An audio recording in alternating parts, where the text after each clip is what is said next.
PlusText is the world's first cross-lingual text messaging app. What we mean by cross-lingual is that you can text message in 7 Indian languages today. We have Tamil, Kannada, Malayalam, Marathi, Gujarati, Punjabi and Hindi supported.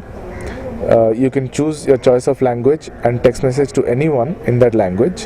What we also do is we integrate with the SMS inbox of the user so that he can send an SMS back in a particular language. So let's say you are from the north of India and you type KYA and your choice of language is Hindi.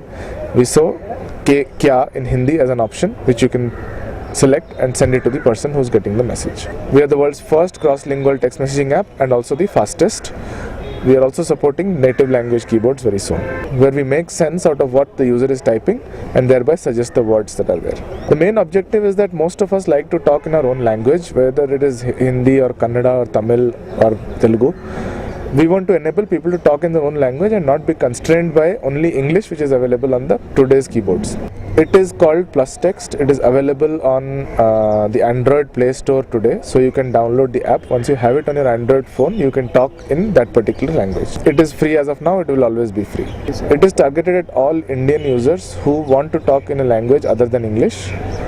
So everyone who uses text messaging or SMS messaging and uses it in other language can chat with this. We started about a year ago.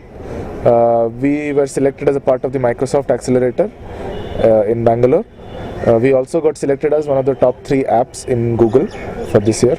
Yes, we are going to add 3 more Indian languages, which are Telugu, Urdu and Bengali very soon, and some more Indian languages like Odia, Assamese after that. We are also looking at Arabic and Indonesian language, which is called Bahasa. In one day, we have had more than 2,500 customers. We are looking to have the same growth rate and reach a few million users very soon.